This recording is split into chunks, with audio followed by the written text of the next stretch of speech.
સુપ્રભાત, good morning. મહદી પરિવાર તરફથી હું તમારી સંસ્કૃતની ટીચર ફરી એકવાર સ્વાગત કરું છું આજના વિડિયો લેક્ચરમાં. આપણે પૂર્ણ કર્યા આપણા 1 થી 11 ચેપ્ટર. ગ્રામરનો મુદ્દો લીધો આપણે વિભક્તિ પરિચય, જેમાં આપણે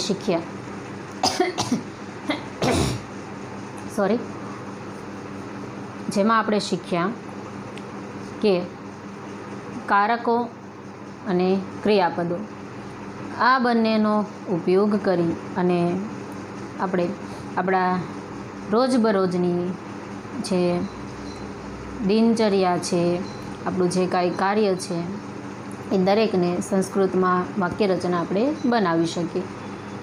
સંસ્કૃત ભાષા શીખવા માટે, સમજવા માટે વિભક્તિ છે ખૂબ મહત્ત્વની છે, એ આપણને ખ્યાલ આવી ગયો. ખૂબ જ સરળ અને આસાન છે વિભક્તિ, અને એટલી જ સરળ એને યાદ રાખવી પણ છે. બસ થોડુંક એમાં ધ્યાન આપવાની જરૂર રહે છે. આજે આપણે શરૂ કરવા જઈ રહ્યા છીએ ચેપ્ટર 12, કલિકાલ સર્વજ્ઞો હેમચંદ્રાચાર્ય, જેમાં હેમચંદ્રાચાર્ય વિશે થોડીક માહિતી છે. એમણે રચેલા ગ્રંથોની ટૂંકમાં માહિતી આપવામાં આવી છે. આગળ ધોરણ 9માં આપણે ગાંધીજી અને સ્વામી સત્યદેવ એના વિશેનો પાઠ ભણ્યા હતા. એટલે દરેક ધોરણમાં સંસ્કૃતમાં એક આવો પાઠ છે એ આપવામાં આવે છે કે આપણે કોઈ મહાન વ્યક્તિ, કોઈ વિદ્વાન વિશેની માહિતી છે એ મેળવી શકીએ. ગુજરાતના સાંસ્કૃતિક ઇતિહાસમાં કલિકાલ સર્વજ્ઞ હેમચંદ્રાચાર્યનું નામ સુપ્રસિદ્ધ છે. હવે હેમચંદ્રાચાર્ય એ તો આપણને ખ્યાલ આવી ગયો, પણ કલિકાલ સર્વજ્ઞ એટલે શું, એવો આપણને એક પ્રશ્ન છે એ થાય છે. પણ એની માહિતી આપણને હમણાં મળી રહેશે. વિક્રમ સંવત 1145ની કાર્તિકી પૂર્ણિમાના દિવસે અમદાવાદ જિલ્લાના ધંધુકા ગામે તેમનો જન્મ થયો હતો. તેમનું નામ ચંગદેવ રાખવામાં આવ્યું. આ ચંગદેવે માત્ર 8 વર્ષની વયે ખંભાત મુકામે દેવચંદ્ર સુરીજી મહારાજ પાસેથી દીક્ષા લીધી. પછી તેઓ સોમચંદ્ર નામે જાણીતા બન્યા. તે પછી માત્ર 21 વર્ષની વયે તેમણે સૂરીપદ પ્રાપ્ત કર્યું અને હેમચંદ્ર સૂરીના નામે ઓળખાવા લાગ્યા.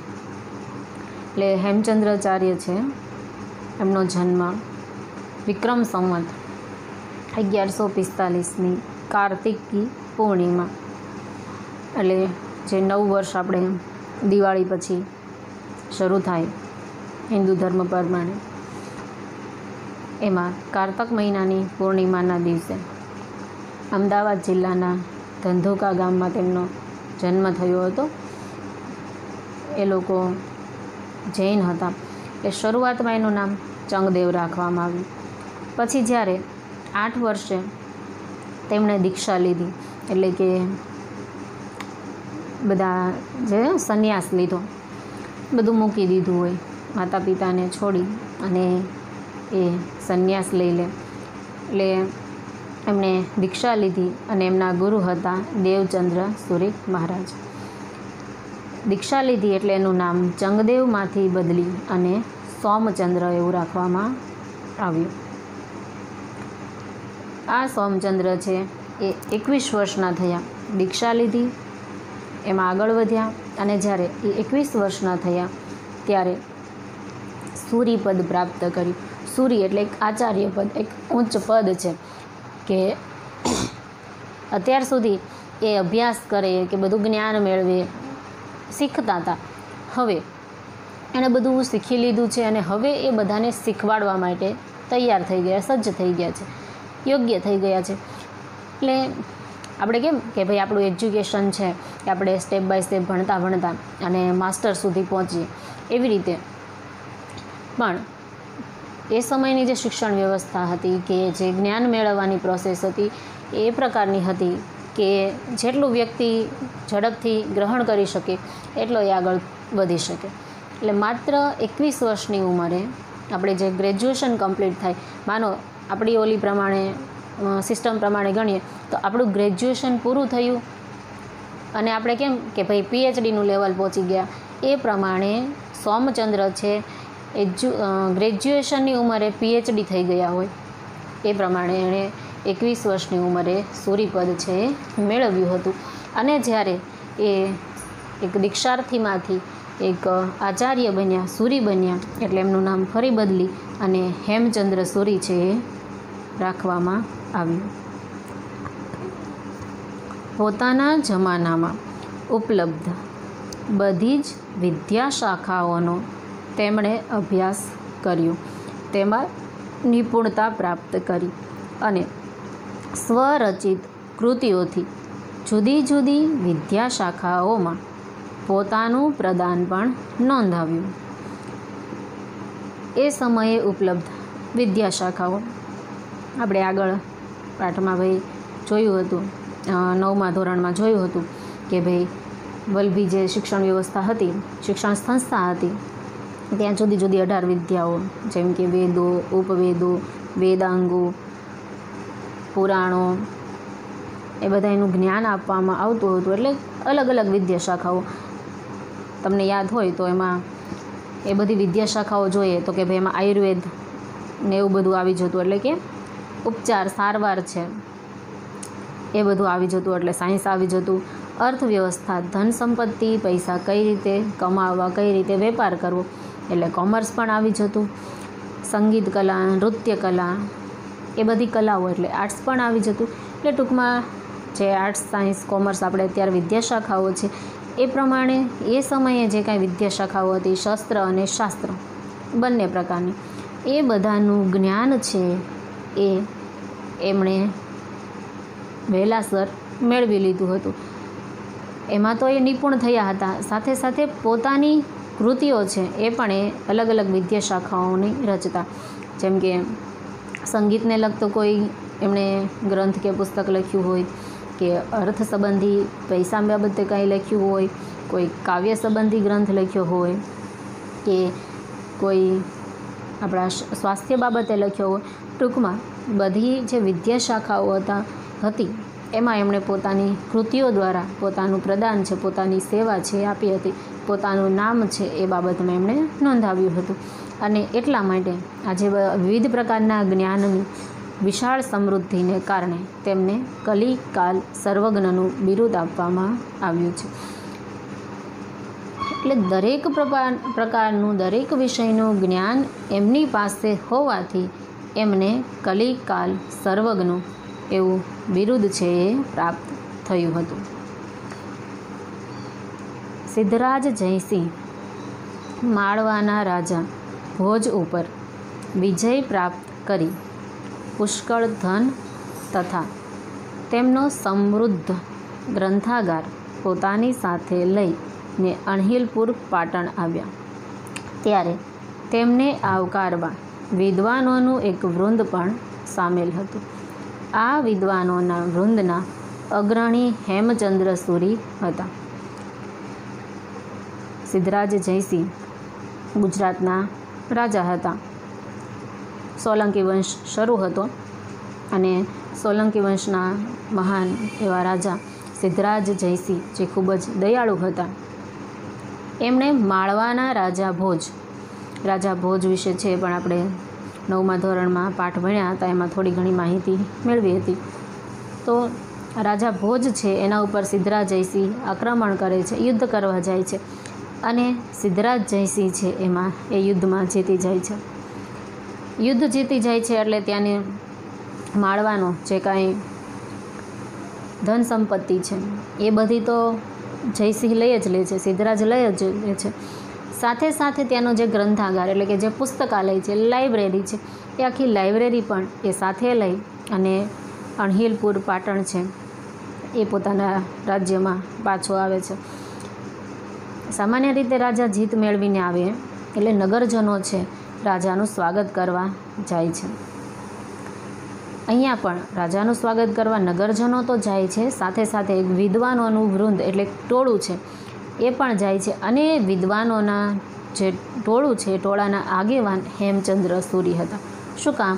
તો કે રાજા છે એ પૈસા સંપત્તિ કરતાં પણ મહત્ત્વનું એવું જે છે એ આખું પુસ્તકાલય લઈને આવ્યા છે સાથે. એક તો રાજા ભોજ છે એ પોતે પણ એટલા વિદ્વાન હતા, કલાના પૂજક હતા, એને ખૂબ જ બધી જુદી જુદી કલાઓમાં રસ હતો, બધા વિષયોમાં રસ હતો. એમણે ખુદ પોતે પણ ઘણા બધા ગ્રંથો લખ્યા છે અને સિદ્ધરાજ એની ઉપર જીત મેળવી અને પોતા ત્યાંની રાજા ભોજની જે લાઇબ્રેરી છે, પુસ્તકાલય છે એને પણ સાથે લઈ આવે છે. એટલે કે જ્ઞાનનો વિસ્તાર થાય, શિક્ષણનો વિસ્તાર થાય, એ વાત સાંભળી, એ વાત જાણી અને હેમચંદ્ર પણ પ્રસન્ન થાય છે અને એ રાજાનું સ્વાગત કરવા માટે જાય છે. એમ કહેવાય છે કે કીર્તિ યસ્ય સહજીવતી, એટલે કે જેની કીર્તિ છે તે જીવતો રહે છે. ક્યારે? મર્યા પછી પણ. ટૂંકમાં જે વ્યક્તિએ કીર્તિનો મતલબ આપણે આગળ જોયું છે, ઘણીવાર શબ્દ આવે છે કે ભાઈ કીર્તિ એટલે શું? તો કે આપણે મેળવેલે માન, સન્માન, પ્રતિષ્ઠા, નામના, આપણે ઊભી કરેલી સમાજમાં લોકોમાં ઓળખ. તો એ જે ઓળખ છે, જે માન સન્માન છે, એ જ આપણી કીર્તિ છે. એ કીર્તિ છે એ શું છે? તો એ જીવંત રહે છે. ક્યાં સુધી? આ જીવન, મૃત્યુ પછી પણ. આપણે 10-12 બંગલા હોય, ગાડી હોય, કરોડપતિ હોઈએ, પણ સમય સાથે લોકો ભૂલી જાય. યાદ કોને રાખે છે? તો જે વ્યક્તિનું કંઈક આદર્શ, કંઈક નામ હોય, એણે કંઈક પ્રતિષ્ઠા ઊભી કરી હોય, માન સન્માન મેળવ્યા હોય, એ લોકોને હંમેશા લોકો યાદ કરે છે. આપણે મુકેશ અંબાણીને, અનિલ અંબાણીને ઓછા યાદ કરીએ છીએ, ધીરુભાઈ અંબાણીને વધારે યાદ કરીએ. શું કામ? તો કે ધીરુભાઈ છે એક નાનકડા એવા ગામમાંથી એ મહાન વ્યક્તિ બન્યા કે એણે આપણા દેશમાં આવી મોબાઈલની છે સુવિધા સારી રીતે ચાલે એવી સુવિધા ઉપલબ્ધ કરાવી. આપણે ગાંધીજીને યાદ કરીએ છીએ, સરદાર વલ્લભભાઈ પટેલને યાદ કરીએ છીએ. એ લોકો કરોડપતિ નથી, ધન સંપત્તિમાં એ લોકો પાસે કાંઈ વસ્તુ નથી, માત્ર 2-4 જોડી કપડાં, બીજું કાંઈ નથી એ લોકો પાસે. પણ એમણે જે આપણા દેશ માટે, આપણા સમાજ માટે, લોકો માટે જે કાર્યો કર્યા છે, એ કાર્યોના આધારે આપણે એને યાદ કરીએ છીએ. એના મૃત્યુ પછી, મૃત્યુના આટલા વર્ષો પછી પણ આપણે એને યાદ કરીએ છીએ. તો એ જ એમની સાચી કીર્તિ છે. એટલે કીર્તિ વસ્તુ એવી છે કે જેને મૃત્યુ પછી પણ લોકો યાદ કરે છે, જેના માધ્યમથી એ વ્યક્તિને યાદ કરવામાં આવે છે. આવી કીર્તિ લક્ષ્મીથી નહીં પરંતુ સરસ્વતીથી થતી હોય છે. એટલે ખરેખર જો કીર્તિ મેળવવી હોય તો એના માટે લક્ષ્મી મતલબ પૈસા એની જરૂર નથી, પણ સરસ્વતી એટલે કે જ્ઞાનની જરૂર છે. જેટલો વ્યક્તિ જ્ઞાની હોય છે એટલો એ વધારે મહાન, એટલો એ વધારે વિદ્વાન હોય છે. તે જાણી ચૂકેલા રાજા સિદ્ધરાજ જયસિંહે હેમચંદ્રાચાર્યને વિવિધ સાહિત્ય રચવાની પ્રાર્થના કરી. એટલે સિદ્ધરાજ છે એ જ્યારે ઘણીવાર ઘણી જગ્યાએ યુદ્ધ કરવા જતો હોય છે, રાજા છે એટલે એ યુદ્ધ કરીને આવે તો સામાન્ય રીતે જ્યારે જીતીને આવે એટલે નગરજનો છે, કુટુંબજનો છે, એમનું સ્વાગત કરવા જતા હોય છે. પણ જ્યારે એ રાજા ભોજને હરાવી એનું પુસ્તકાલય, એની લાઇબ્રેરી, એનો જે ગ્રંથ ભંડાર છે એ સાથે લઈ આવે છે, ત્યારે જે મોટા મોટા વિદ્વાનો છે એ વિદ્વાનો પણ એનું સ્વાગત કરવા જાય છે ત્યારે સિદ્ધરાજ જયસિંહને સમજાય છે કે ખરેખર શું મહત્ત્વનું છે, કીર્તિ મહત્ત્વની છે. અને કીર્તિ કઈ રીતે પ્રાપ્ત થાય છે? તો કે કીર્તિ સરસ્વતી એટલે કે જ્ઞાનથી પ્રાપ્ત થાય છે, નહીં કે લક્ષ્મી એટલે કે ભૌતિક સંપત્તિથી. એટલે સિદ્ધરાજ જયસિંહને આવું સમજાઈ જાય છે. એટલે હેમચંદ્રાચાર્ય પાસે જઈ અને એમને વિવિધ સાહિત્ય રચવા માટે પ્રાર્થના નિવેદન કરે છે. વિશેષ આગ્રહ કરીને તેમની પાસે સંસ્કૃત વ્યાકરણનો એક અદ્ભુત ગ્રંથ તૈયાર કરાવ્યો. એટલે સિદ્ધરાજ જયસિંહ છે એમણે હેમચંદ્રાચાર્યને નિવેદન કર્યું, આગ્રહ કર્યો એક સંસ્કૃતનો વ્યાકરણ ગ્રંથ રચવાની. આ ગ્રંથ સિદ્ધહેમ શબ્દાનુશાસન નામે પ્રસિદ્ધ છે. હેમચંદ્રાચાર્ય જે વ્યાકરણ ગ્રંથ લખ્યો એમાં સિદ્ધરાજનું સિદ્ધ અને હેમચંદ્રાચાર્યનું હેમ, આવી રીતે એણે સિદ્ધહેમ શબ્દાનુશાસન એવો વ્યાકરણનો ગ્રંથ છે એ લખ્યો. ગુજરાતના સાંસ્કૃતિક ઇતિહાસની આ ઘટનાને ધ્યાનમાં રાખીને પ્રસ્તુત પાઠ તૈયાર કરવામાં આવ્યો છે. આ જે ગ્રંથ છે સિદ્ધહેમ શબ્દાનુશાસન એ જ્યારે તૈયાર થઈ ગયો, વ્યાકરણનો ગ્રંથ છે, જ્યારે તૈયાર થઈ ગયો એટલે હાથીની અંબાડી ઉપર રાજાની શોભાયાત્રા નીકળી હોય, રાજા પાલખીમાં બેઠ્યા હોય, એવી રીતે એ ગ્રંથ છે એને હાથી ઉપર પાલખી બનાવી એમાં મૂકવામાં આવ્યો. રાજા અને હેમચંદ્રાચાર્ય બંને લોકોની સાથે પગેથી ચાલીને આખા નગરમાં એની શોભાયાત્રા કાઢવામાં આવી હતી, જેથી કરીને લોકોને પણ ખ્યાલ આવે કે ભાઈ આવા ગ્રંથો છે, આવા પુસ્તકો છે જે આ ખરેખર આપણે શીખવા જોઈએ, સમજવા જોઈએ. એટલે પુસ્તકોનું ખૂબ જ મહત્ત્વ હોય છે એ આવા પ્રસંગોના માધ્યમથી આપણે જાણી શકીએ. આ જે ઘટના છે કે ગુજરાતના સાંસ્કૃતિક ઇતિહાસની કે આવો મહાન ગ્રંથ છે, મોટો ગ્રંથ છે, એ આ રાજા અને લેખક એ બંનેના માધ્યમથી તૈયાર કરવામાં આવ્યો અને સામાન્ય પ્રજા સુધી પહોંચાડવામાં આવ્યું. એનું મહત્ત્વ છે એ દર્શાવતા આ પાઠ છે અહીંયા રજૂ કરવામાં આવ્યો છે. અહીં એ તથ્યને ઉજાગર કરવાનો ઉપક્રમ રખાયો છે કે પોતાની કીર્તિ જાળવી રાખવાની ઈચ્છા ધરાવતા પ્રત્યેક માણસે સાહિત્યની ઉપાસના કરવા જેવી છે.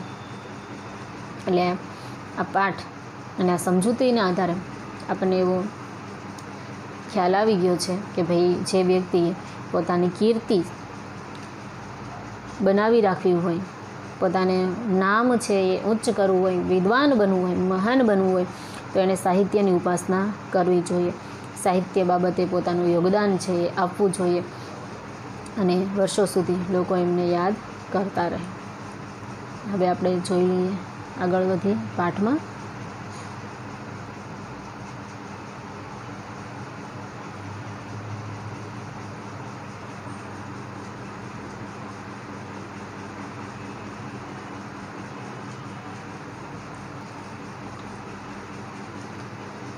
વિક્રમસ્ય દ્વાદશામ શતાબ્દ્યામ સિદ્ધરાજઃ જયસિંહઃ માલવ વિજયમ કૃત્વા.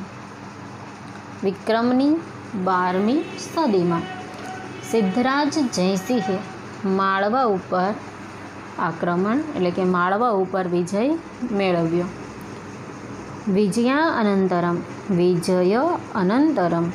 જયસિંહઃ નૃપતેઃ યશોવર્મણઃ સર્વં ધनं ગૃહીત્વા અણહિલપુરમ પ્રત્યાગતવાન.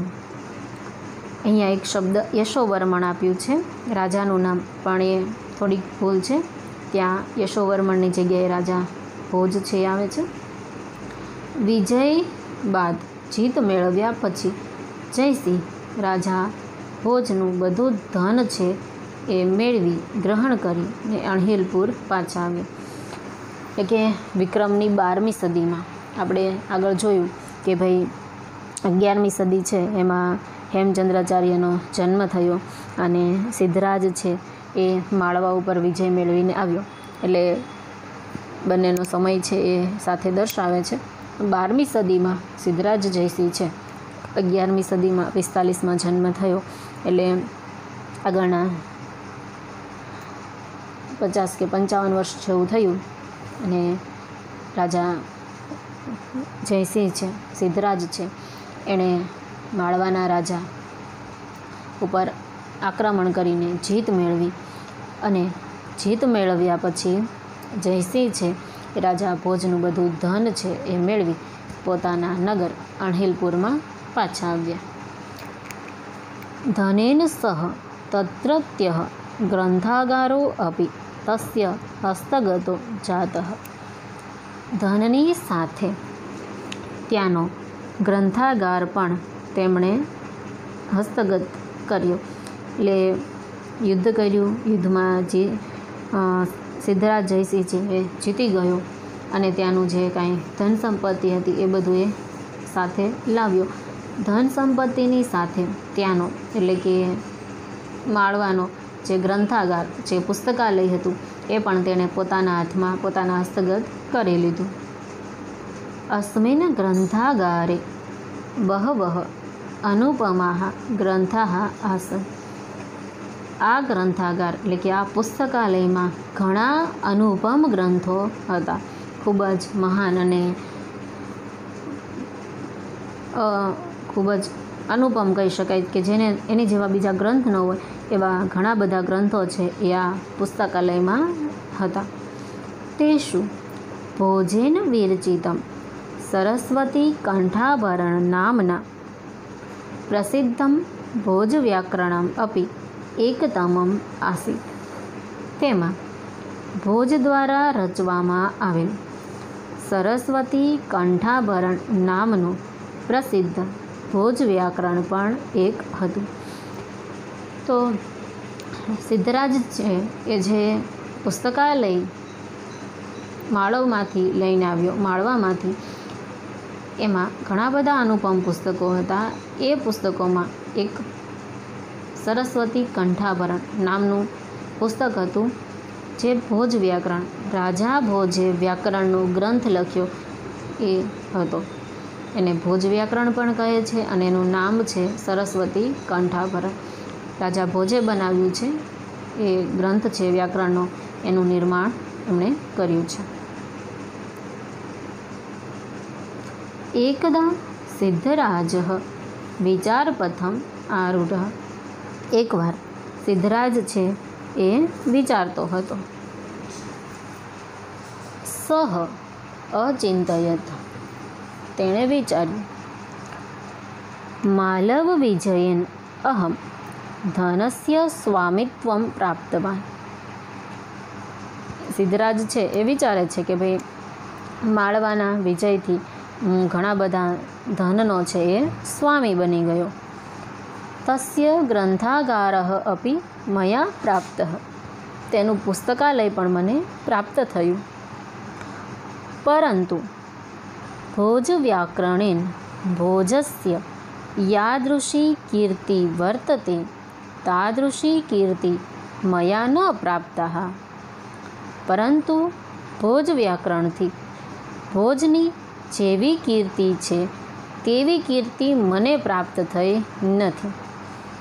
અતઃ એતાદૃશમ કિમ અપી કરણીયમ येन મદિયા કીર્તિ અપી તાદૃશી ભવેત યાદૃશી ભોજસ્ય અસ્તિ.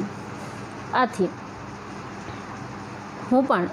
મારે પણ એવું શું કરવું જોઈએ કે જેને કારણે મારી કીર્તિ પણ તેવી બને જેવી રાજા ભોજની છે. એટલે સિદ્ધરાજ છે એ યુદ્ધમાં જીત મેળવી, ધન મેળવી, પુસ્તકાલય સાથે લઈ પાછો આવે છે, જેમાં ઘણા બધા અજોડ કહી શકાય એવા ગ્રંથો હતા, જેમાં રાજા ભોજે લખેલો વ્યાકરણ ગ્રંથ સરસ્વતી કંઠાભરણ પણ હતો.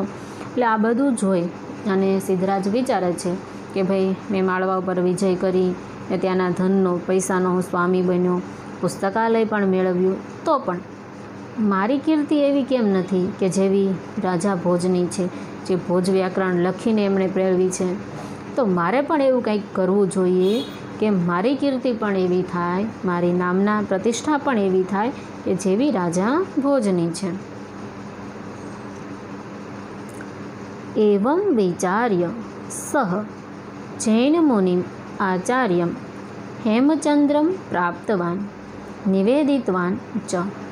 अयि आचार्यवर्यः भवन्तो भोजव्याकरणसदृशं व्याकरणं विरचयन्तु, येन भवतां मम च कीर्तिः अमरा भवेत् इति।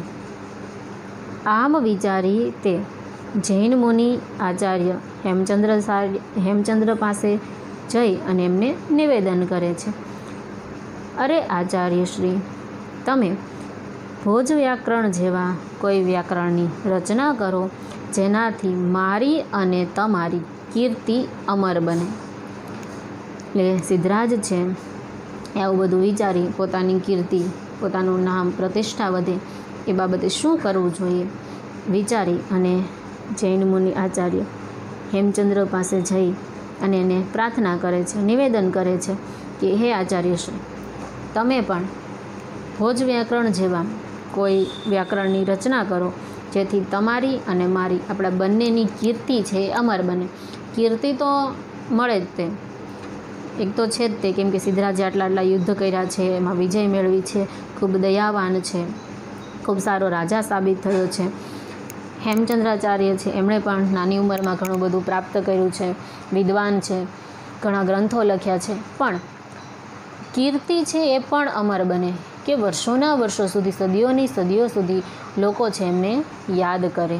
આવું નિવેદન છે એ સિદ્ધરાજે આચાર્ય હેમચંદ્રને કર્યું. સિદ્ધરાજસ્ય જયસિંહસ્ય નિવેદને પ્રેરિતાः हेमचन्द्राचार्याः एकम् अपूर्वं व्याकरणग्रन्थं रचितवन्तः. सः सिद्धहेमव्याकरणम् इति नाम्ना प्रसिद्धः अस्ति. अस्मिन् 8 अध्यायाः सन्ति. तेषु प्रारम्भिकेषु 6 अध्यायेषु संस्कृतभाषायाः अन्तिमयोः 2 अध्याययोः प्राकृतभाषाणाश्च व्याकरणम् अपि अस्ति. સિદ્ધરાજ જયસિંહના નિવેદનથી પ્રેરાઈ હેમચંદ્રાચાર્યએ એક અપૂર્વ વ્યાકરણ ગ્રંથ રચ્યો. તે સિદ્ધહેમ વ્યાકરણ એવા નામે જાણીતો છે. આમાં 8 અધ્યાય છે, જેના શરૂઆતના 6 અધ્યાયમાં સંસ્કૃત ભાષાનું અને છેલ્લા 2 અધ્યાયમાં પ્રાકૃત ભાષાનું વ્યાકરણ છે. એટલે સિદ્ધરાજ જયસિંહ છે એમણે જે પ્રાર્થના છે, નિવેદન કર્યું કે તમે વ્યાકરણ ગ્રંથની રચના કરો, એટલે હેમચંદ્રાચાર્ય એક અપૂર્વ, ખૂબ જ પ્રખ્યાત એવા વ્યાકરણ ગ્રંથની રચના કરી, જે સિદ્ધહેમ વ્યાકરણ નામે જાણીતો છે. આ ગ્રંથમાં કુલ 8 અધ્યાય છે, જેના શરૂઆતના 1 થી 6 અધ્યાય છે, 1 થી 6 પ્રકરણ છે, એમાં સંસ્કૃત ભાષાનું વ્યાકરણ, અને છેલ્લા 2 જે પ્રકરણ, છેલ્લા 2 જે અધ્યાય છે એમાં પ્રાકૃત ભાષાનું વ્યાકરણ જોવા મળે છે. પ્રાકૃત ભાષા છે આપણે કોઈ જાણતા નથી એના વિશે, પણ જે લોકો ભાષામાં અભ્યાસ કરે, સ્ટડી કરે છે, એટલે કે લેંગ્વેજમાં અમારી જેમ, તો એનો જ્યારે આગળનો ઉચ્ચ અભ્યાસ, ગ્રેજ્યુએશન અને માસ્ટરમાં છે, એના વિશે માહિતી આવે કે શરૂઆતમાં છે સંસ્કૃત ભાષા હતી, ધીમે ધીમે એમાં પરિવર્તન થતું ગયું, પ્રદેશ, વાતાવરણને બોલચાલમાં ફેરફાર થતાં થતાં પ્રાકૃત ભાષા અસ્તિત્વમાં આવી. ત્યારબાદ જુદી જુદી ભાષાઓ છે એ હિન્દી, સંસ્કૃતમાંથી પ્રાકૃત, પ્રાકૃતમાંથી ગુજરાતી, એવી રીતે હિન્દી, મરાઠી, એટલે જુદી જુદી ભાષાઓ છે એ આવી રીતે અસ્તિત્વમાં આવી. અને એવું મનાય છે કે ભાઈ ગ્રંથોના આધારે કહી શકાય કે સૌથી મૂળ ભાષા છે એ સંસ્કૃત હતી, જેમાંથી અન્ય ભાષાઓ છે એનો ઉત્પત્તિ થઈ હોય. છેલ્લો પેરેગ્રાફ જોઈએ. હેમચંદ્રાચાર્યે લક્ષશ્લોક પરિમિતિમ સાહિત્યમ વિરચિતમ અસ્તિ. अस्मिन् साहित्ये अभिधानचिन्तामणिः नामकः कोशग्रन्थः चालुक्यवंशकीर्तनं नामकं संस्कृत प्राकृत भाषा निबद्धं द्वयाश्रयं महाकाव्यं काव्यानुशासनं नामकम् अलङ्कारशास्त्रीयः ग्रन्थः छन्दोनुशासन च इत्यादीनां बहूनां ग्रन्थानां समावेशो भवति। એટલે હેમચંદ્રાચાર્યએ 1,00,000 શ્લોકના પ્રમાણવાળું સાહિત્યની રચના કરી છે. એ ટૂંકમાં એમણે જે કાંઈ ગ્રંથો લખ્યા છે એની શ્લોક સંખ્યા 1,00,000 જેટલી થાય એટલી છે. આ સાહિત્યમાં કેવા કેવા પુસ્તકો સમાવેશ થાય છે તો કે અભિધાન ચિંતામણી નામનો કોષગ્રંથ. કોષગ્રંથ એટલે કે ડિક્શનરી. કેમ ડિક્શનરીમાં દરેકે દરેક અક્ષરથી શરૂ થતા શબ્દો અને એ શબ્દનો મિનિંગ્સ છે, એમને સમાનાર્થી એમના વિરુદ્ધાર્થી દરેક વસ્તુ હોય, એમ અભિધાન ચિંતામણી નામનો કોષગ્રંથ એટલે ડિક્શનરી છે. બીજું છે ચાલુક્ય વંશ કીર્તન. ચાલુક્ય વંશ એટલે સોલંકી વંશ. તો સોલંકી વંશની શરૂઆત ક્યાંથી થઈ, ક્યાંથી એનો વ્યાપ થયો, એનો વિસ્તાર થયો, એ બધાની માહિતી છે. એના વિશેનો ગ્રંથ છે જે સંસ્કૃત અને પ્રાકૃત બંને ભાષામાં છે. બંને ભાષા સાથે હોય એને દ્વયાશ્રય કહેવામાં આવે છે અને એ એક મહાકાવ્ય એટલે મોટું કાવ્ય છે. ત્યારબાદ છે કાવ્યાનુશાસન, એવો અલંકાર શાસ્ત્રનો ગ્રંથ. નામ કાવ્યાનુશાસન છે, એની અંદર માહિતી છે અલંકાર શાસ્ત્રની. બધા જુદા જુદા અલંકારો છે, તમે ગુજરાતી ભાષામાં ભણો છો એના વિશેની માહિતી. અને છે છંદોનું શાસન, જેમાં છંદોનું બંધારણ અને એમના વિશેની માહિતી આપેલી છે. આવા બધા કહી શકાય એવા વ્યાપક અને વિસ્તાર ગ્રંથો છે એ હેમચંદ્રાચાર્યએ રચ્યા છે. અંતમાં ગુર્જર પ્રદેશે લબ્ધજનિરયમ હેમચંદ્રાચાર્યઃ ન કેવલમ ગુર્જર પ્રાંતે અપિતુ સમગ્રે અપि સંસ્કૃત સાહિત્ય આકાશે સૂર્યવત પ્રકાશતે. ગુજરાત પ્રદેશમાં જન્મેલા હેમચંદ્રાચાર્ય માત્ર ગુજરાતમાં જ નહીં પરંતુ સમગ્ર સંસ્કૃત સાહિત્યના આકાશમાં સૂર્યની જેમ પ્રકાશે છે. ભલે હેમચંદ્રાચાર્યનો જન્મ ગુજરાતમાં થયો હોય, ગુજરાતમાં તો એ સૂર્ય જેમ છે તેનું સ્થાન મહત્ત્વનું છે, પણ સમગ્ર જે સંસ્કૃત સાહિત્ય છે, આખા દેશનું જેટલું સંસ્કૃત સાહિત્ય છે દરેકમાં એનું સ્થાન છે એ એટલું મોખરાનું મહત્ત્વનું છે. જેમ સૂર્ય છે આખી પૃથ્વીને પ્રકાશ આપે છે, એમ હેમચંદ્રાચાર્ય છે એ પણ સમગ્ર સંસ્કૃત સાહિત્યને પ્રકાશ પાથરે છે.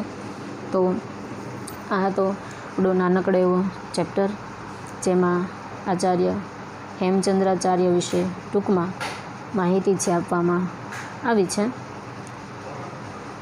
આગળના લેક્ચરમાં આપણે જોઈશું શબ્દાર્થ અને ભાષાંતર. આજના લેક્ચરનું હોમવર્ક છે એકદમ સરળ અને નાનકડું એવું હોમવર્ક છે. સ્વાધ્યાય પ્રશ્ન 1 આપણા જે MCQ છે, ફક્ત આપણે સાચા જવાબ છે, આન્સર છે એ ટેક્સ્ટ બુકમાં ટીક કરવાના છે, પણ લર્ન તો કરવાના છે, બરાબર. સિદ્ધરાજ જયસિંહ માલવ વિજયમ કદા કૃતવાન. પહેલો ક્વેશ્ચન હતો, આન્સર છે એ 12મી શતાબ્દ્યામ. સેકન્ડ ક્વેશ્ચન, સરસ્વતી કંઠાભરણ નામના પ્રસિદ્ધમ વ્યાકરણમ કેન વિરચિતમ અસ્તિ? સી ભોજેન. ત્રીજો સવાલ, ભોજસ્ય કીર્તિઃ કેન આસીત? એ ભોજ વ્યાકરણેન. ક્વેશ્ચન 4, હેમચંદ્રાચાર્યેણ રચિતમ વ્યાકરણમ કેન નામના પ્રસિદ્ધમ અસ્તિ? સી સિદ્ધહેમ વ્યાકરણમ. જો આ બંને ક્વેશ્ચન છે એમાં ધ્યાન રાખજો. ભોજે લખેલું વ્યાકરણ, ભોજ વ્યાકરણ છે સરસ્વતી કંઠાભરણ નામ છે એનું, અને હેમચંદ્રાચાર્યએ જે લખ્યું છે એનું નામ છે સિદ્ધહેમ વ્યાકરણમ. ક્વેશ્ચન 5, સિદ્ધહેમ વ્યાકરણે કતિ અધ્યાયાः સન્તિ? સી 8. ક્વેશ્ચન 6, હેમચંદ્રાચાર્યેણ रचितं साहित्यं खाली जग्या वर्तते। बी लक्षश्लोकपरिमितम्। लास्ट क्वेश्चन, हेमचन्द्राचार्येण विरचितस्य कोशग्रन्थस्य नाम किम् अस्ति? बी अभिधानचिन्तामणिः। तो આજના લેક્ચરમાં રાખીએ આટલું. ફરી મળીશું આગળના લેક્ચરમાં. Thank you.